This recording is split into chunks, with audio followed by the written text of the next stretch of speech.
So she should be. Diamond Ice, are you there? Yes, I'm here.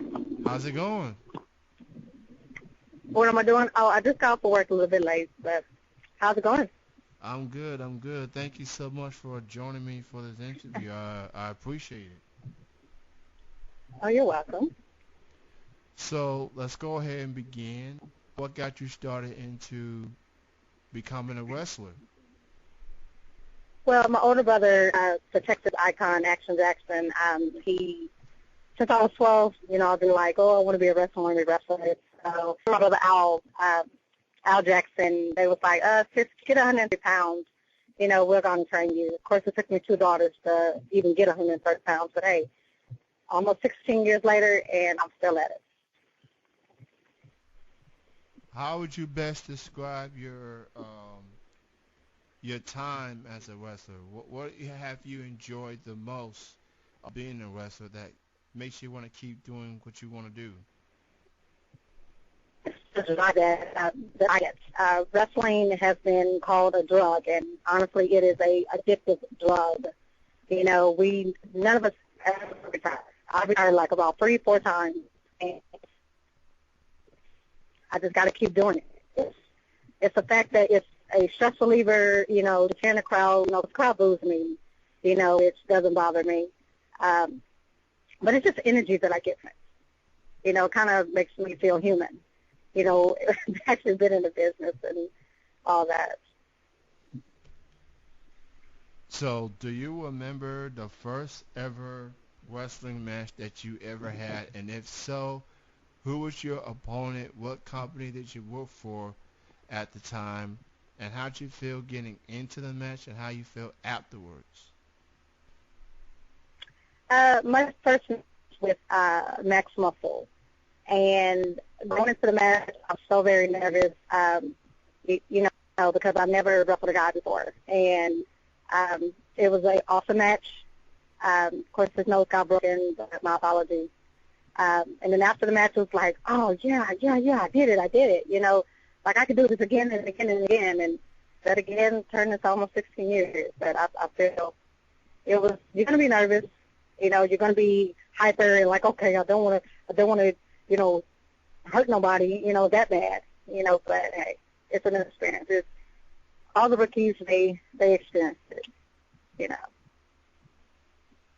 That's cool. And, kudos to you for the longevity that you had, the fact that you still managed to do this, and, wrestling, like any other sport, takes a toll on a human's body. The injuries pile up, and some people don't fully recover, and some people want to do it for as long as they can, but realize that you know one mistake and things could get even worse. Have you ever had that fear going into matches when have you ever had that moment when you go through a match and you trying to make a move, or someone makes a move on you, and you think, "Oh my goodness, this could be the end for me," or do you just go in there and whatever happens, happens? Because in the fact that I've been diagnosed with, I have 2 types of seizures now. Been in the business. Going into it now, looking at all the injuries that I've suffered and me having to live with epilepsy plus acute seizures. Every time I get in the ring, I will get on my knee and I'll pray. I'm like, God, just protect me. Because move, could be it. Doctors have told me, Icee, stay out the ring, be a manager, sell tickets, do something to stay out the ring. Because I also do have a cracked skull on the left side of my brain. I mean, that's why I said it's hard to get, out the business. It's hard. And I mean, every year that you have, it's more motivation, like, oh, I can do this. I don't want to push myself. I'm push myself. Some people are not so lucky. They're done.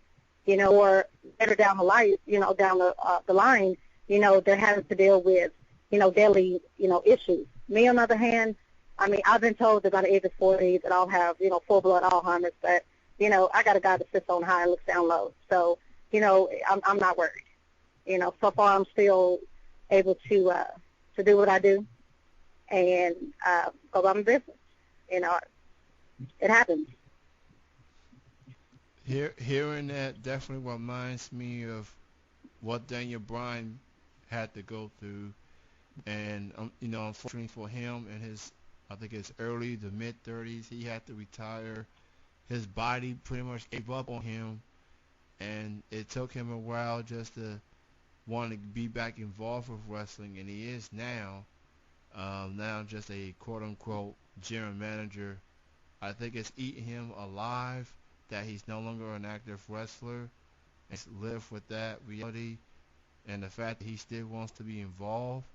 It just shows that the people in the locker room, like, hey, this guy's willing to be a helping hand and be a part with this new era that's going on.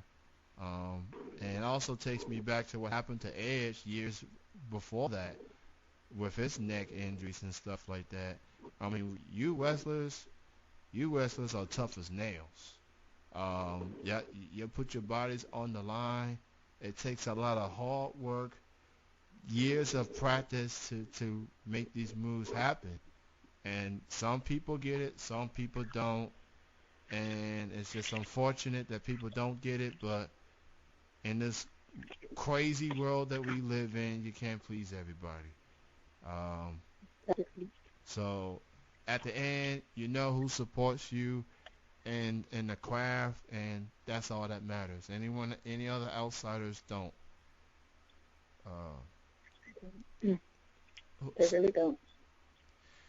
so who do you consider like influences in your career? Those that made you want to become a wrestler? Besides, like I said, besides my older brother, he's been my motivator, even though right now it's a lot of heat between me and my brother. And also, yeah, there's a lot of heat between me and my brother. And as far as, New Jack, because I was dating New Jack, and of course, I dated my brother. And I mean, last month I turned my back on both of them. So me and my brother, we're not seeing too much eye to eye, but he's not. Why don't you go ahead and promote your upcoming shows, where people can check you out, and also where people can also check you out on social media? This Saturday at the Gaston Bazaar that's in off of Buckner. I'll actually be wrestling. She's a new chick, Bree Valdez. Little Dynamite is what I call her. I'll be facing her. And then, of course, I'll be heading over to Galveston, Texas to referee. Sometimes I activate, sometimes I'm on Facebook, sometimes I delete my account, just depending on what mood I'm in. But, it's up on the Diamond Icee. You can always hit me up. Anybody that's trying to flirt, be honest with you, I will delete you, block you. I won't report you, but, I don't like stalkers. So other than that, you can always hit me up, see how I'm doing, catch any shows that I may be up on, anything like that. It was great chatting. It was great chatting with you. Thank you so much for your time. Continued success. And again, thank you for your time being on the show. Okay, I really do appreciate it. Thank you. You have a good night and have a good weekend. You too. All right, bye-bye. All right, bye.